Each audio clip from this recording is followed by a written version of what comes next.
And welcome back to Meeting of the Minds. Today, we're starting our mental and emotional health series. I'm here with a great friend, a longtime mindset guy, Nick Parilla, awesome guy.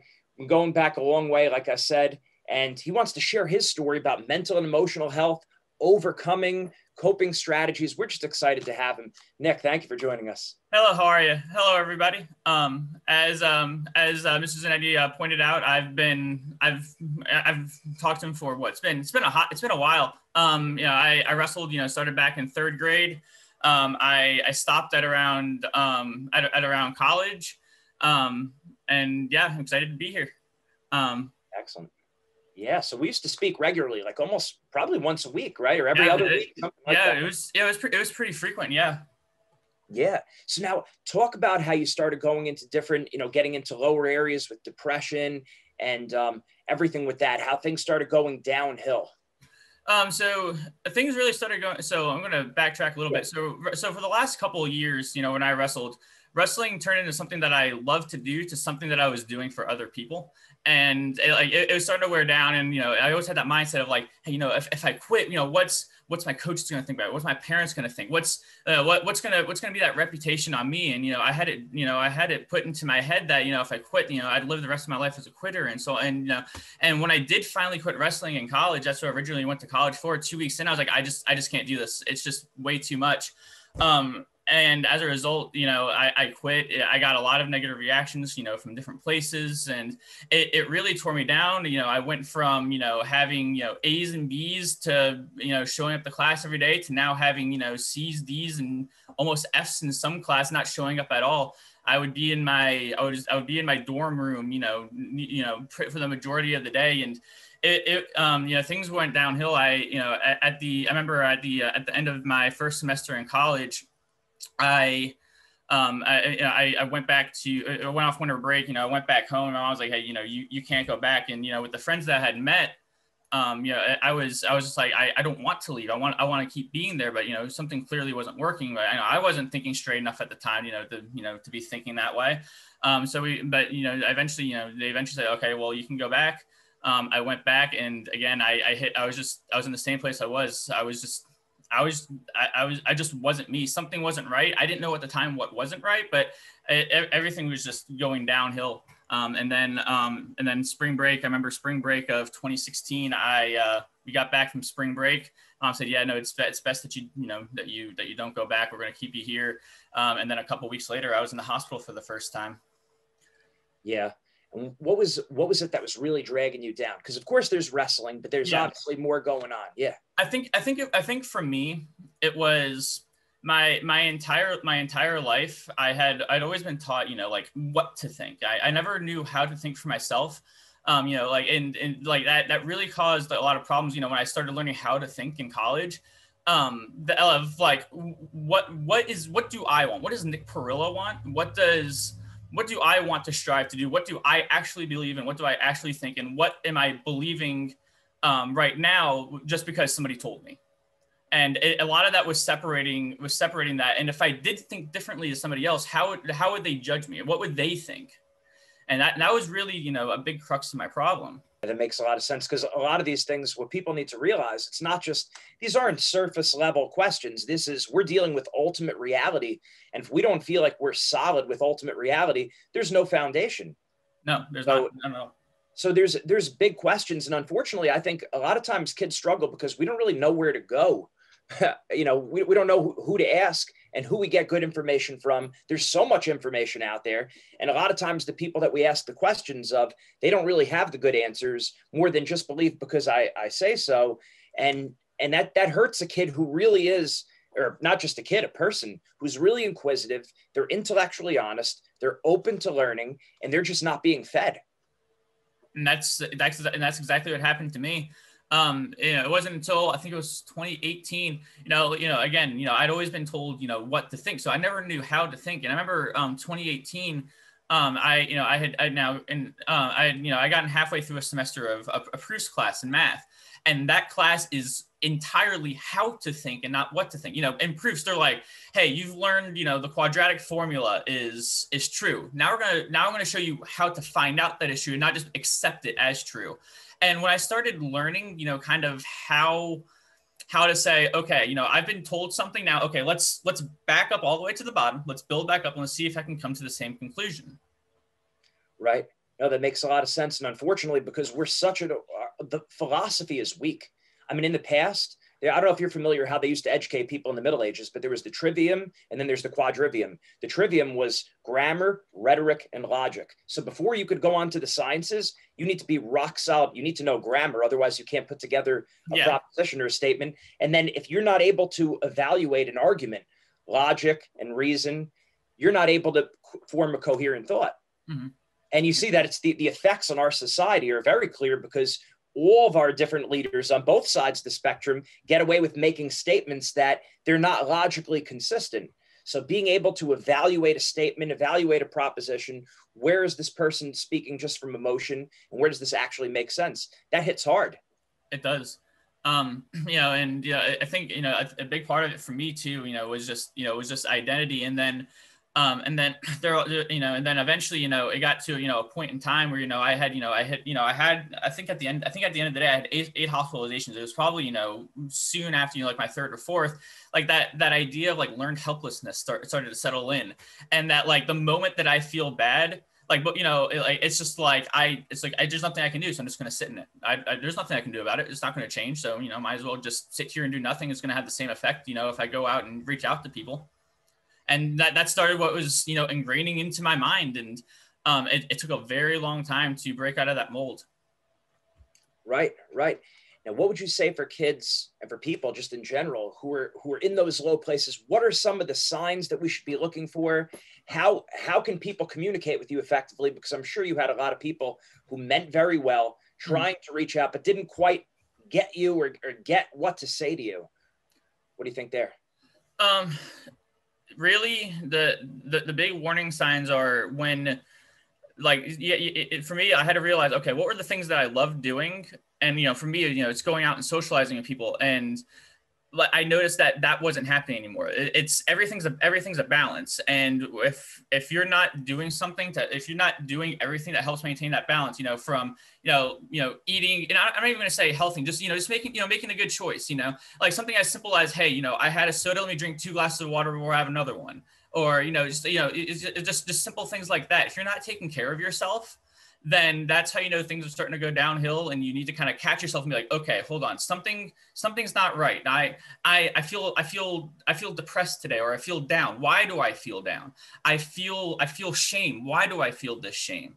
A lot of people at least for me, I don't want to speak for everybody, but for me, I would feel these things, but it would take me a while to actually question, okay, why do I feel this anxiety? Why do I have this fear? And when I actually look back and I say, oh, well, that's why. Okay, now is this something that I have control over? No. Okay, I'm going to have to accept it and move on. Is this something that I do have any amount of control over? Yes. How can I control it? And is it worth trying to control it, or should I just accept it and move on? Right. And now, you being more of a deep thinker, you're able to evaluate those kind of things and assess that. You always had that hunger and that thirst for understanding the why. Mm-hmm. How are you like most people, or maybe different, or what do you see different strategies for different personalities? Honestly, since it's really recent that I'm just my head's starting to get clear. For me, DBT, I did DBT for several months, and that was really the core of what or one of the core things that they would talk about. Like, all right, every single emotion that you feel, every single one doesn't happen for no reason. Are you happy? You're not happy for no reason. Are you sad? You're not sad for no reason. There is a reason why you're feeling what you're feeling. Question it, figure out what's working and what's not. They would say, the line between, between being in pain and being, in suffering is the idea of acceptance. You can be in pain. Like, a couple of weeks ago, the holidays, I ended up alone because of some unfortunate circumstances. Yes, it was painful, but I was able to accept, okay, this is the way that it was. And I was able to just continue about my day like normal. Yes, it hurt, but it's, emotions are one of those things that are always changing. What you feel in one moment isn't what you're going to feel in the next. Right. And I like how you brought up DBT, Dialectical Behavioral Therapy. That was actually founded by Marsha Linehan. I learned a lot about her in my doctoral program. Yep. She actually went to Loyola University, so she must be familiar with the spiritual exercises of St. Ignatius of Loyola. She said she had her big epiphany while she was praying in a chapel. She grew up Catholic also. But with all that, one of the things I really liked about DBT is I remember it addressing the whole person. It spoke about prayer. It spoke about rest and relaxation. It spoke about exercise. It spoke about nutrition.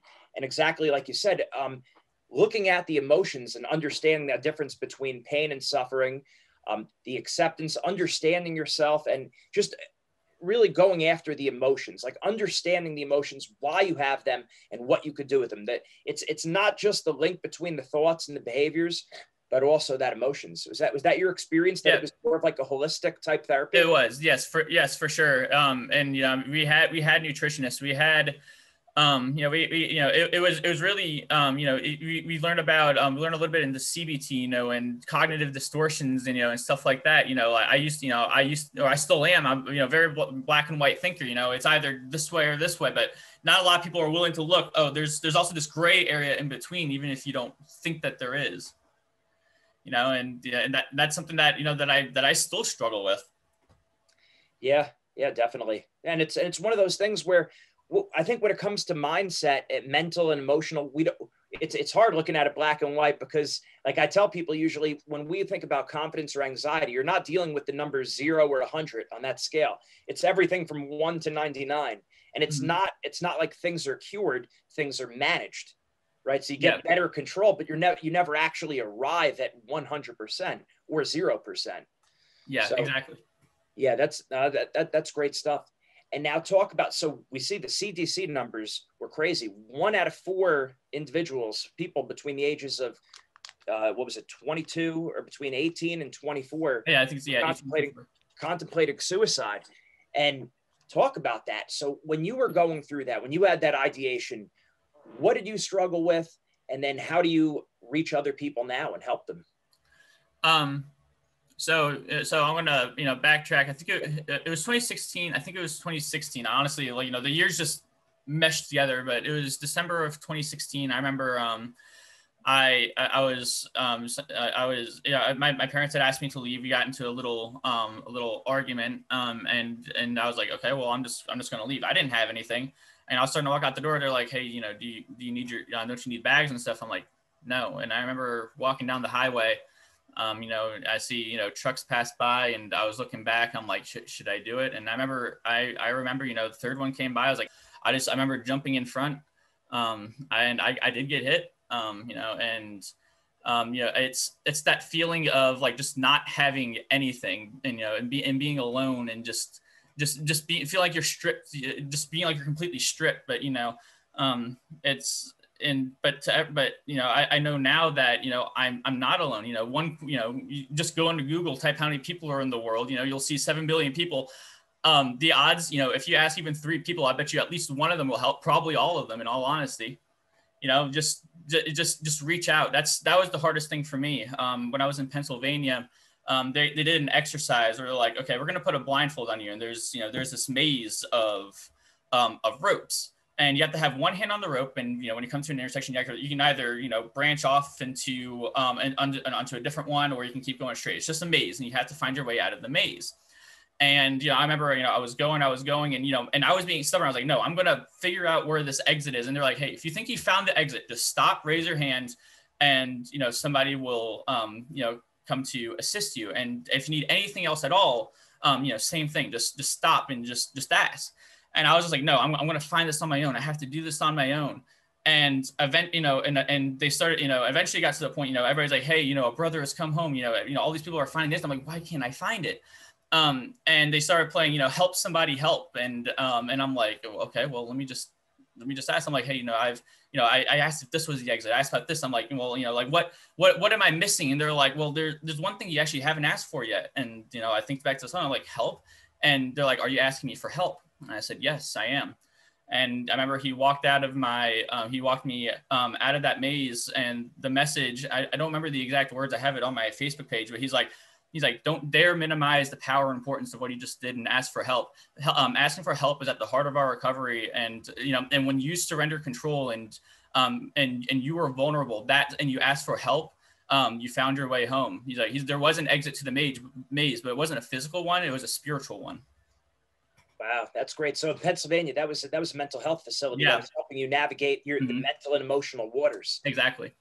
That's great. And such an important point that you said right there, just how many times we turn inward. And that's a lot of times what depression, these low areas of our life, depression, anxiety, we turn inward instead of outward, whether it's helping other people or asking for help, which is probably the most important 4-letter word.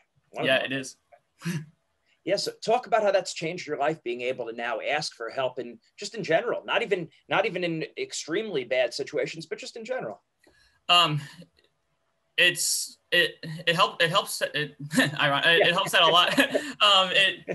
Just being able to be like, oh, okay, well, I don't know how to do this. And, a lot of it was, I'd have too much pride and be like, no, I'm good enough to figure out on my own. Like, all it does is just create stress and anxiety that you don't need to be putting on yourself. Somebody else has the answer, and maybe even spent years trying to figure it out. Just talk to them. You can sit back and reflect on what they're saying later. But I trust somebody who's been maybe maybe it's work related, that's been there for 4 years, and versus me being there for just a couple months, or even, when it comes to mental health, I'd much rather, go to a friend, even if they just say, hey, Nick, we're just going to go play games. We're just going to, with the intent of just distracting me, or, like I trust, those people and their support more than me being clouded in thought and not really understanding what's going on, and, settling myself down to be able to now think clearly and move forward. Makes sense. Now, if you had to go back in time and talk to yourself before things started getting really bad, what would you say to yourself? I would tell myself, hey, look, what you're about to go through, you have to go through. You're not going to get to where you're going to be tomorrow without all these yesterdays. It's hard today, but when the day does come and everything, starts to click and starts to fall into place, things will just turn out so much better for you. I heard, I saw a quote that life is like a dark tunnel. And that, you might not always see the light at the end of the tunnel, but if you just keep moving, you'll come to a better place. That you are in that dark tunnel and you don't see the light, but the light is there. So just keep moving. Excellent. And then your advice to a kid who right now is struggling, that 18 to 20, or it really doesn't even have to be in that 18 to 24 bracket, but just a person, you've been through it. What it's like. You've gone through that dark tunnel. Yeah. And thank God it came out the other end of it. So what do you tell them now? As I mentioned before, ask for help. It's hard to do. You think you're a burden. You think that you're causing problems and that you're an inconvenience. You're not. I promise you aren't. I've had people come to me for help now, and I'm just like, and they think that they're an inconvenience. I'm like, no, just call me anytime. If I'm at work and I get 2 phone calls from you, and I know that it's important, I will stop working and I will, find time to make time for you. You're not an inconvenience.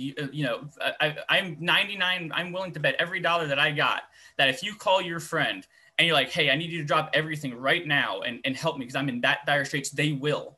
You're not an inconvenience. Knowing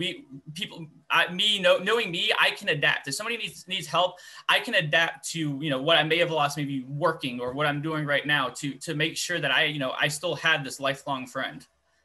And, and so that's one thing. Another thing is, honestly, just as hard as it is, and it's not the easiest thing, just be happy.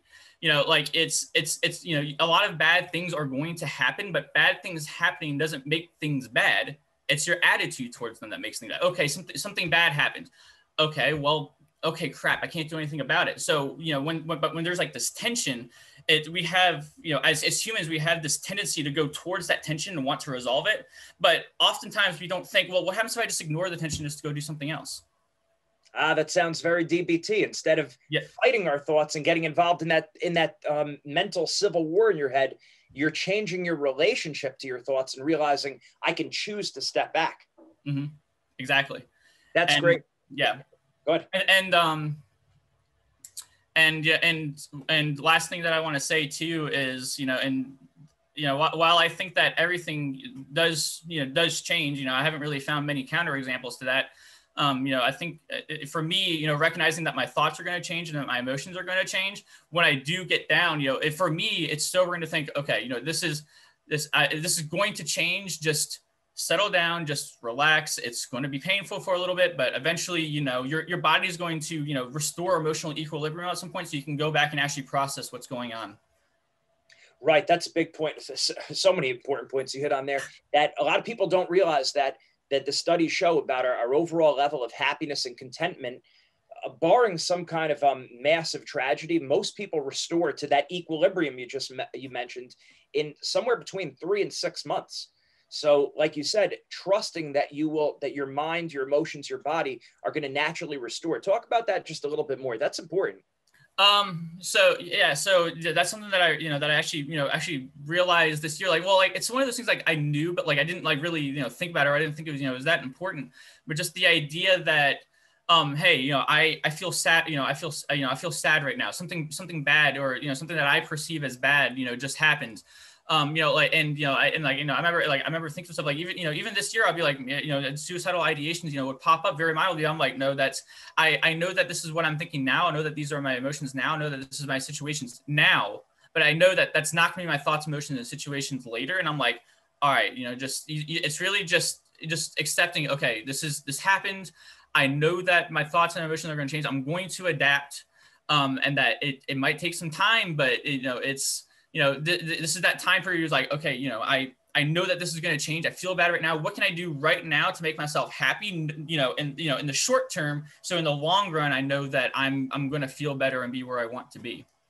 That's phenomenal. I was going to go into one of the other things you said, but I'm going to stick with that for a second. That I learned from there was a psychologist, some kind of therapist. They were saying that, when you're in a low mood, you have to be able to recognize when you're in a low mood, when you're at equilibrium. When you're in a low mood, don't make any decisions or make any kind of big choices at that moment. Do little things, just like you said, Nick, do little things to get yourself happy and to restore that equilibrium. And then you could go on to making the decisions and the choices, because you're really not in the place to be doing that at that moment. So getting yourself, if we're at a -3, let's get ourselves back to 0, even if it's doing just little minor things to make ourselves happy. Watching a funny movie, taking a bath. And that does it for me. I love that. So yeah. Whatever, little things to make you happy. And one other thing too is, I also noticed that, when I was sad and down, or, I feel, certain emotions, even something as simple as the music you're listening to. So maybe you're listening to something sad and depressing, change it to something upbeat and happy. Your body's going to naturally adjust to it. If you're slumped over and your body posture is that of somebody that's sad and depressed, straighten up, just put yourself in a confident posture, because your body's going to mentally just adjust to that opposite change that you're making. So, your physical stature and, what you're doing physically and your physical surroundings are going to impact you mentally, because your brain is going to adjust to that. That's great. These are all gold nuggets of information. I hope when people watch this, they're using the notepad, because all those little points you're making, that's an entire lesson in and of itself. And the importance of our actions change our attitudes, our movements change our moods, right? Our motions change our emotions. So just simply change the song, change the way you're sitting. That's great. One more point. I want to squeeze one more question out of you. One of the things you brought up before, I thought it was really profound, about when you asking for help. Sometimes we feel like we don't want to be an inconvenience on others.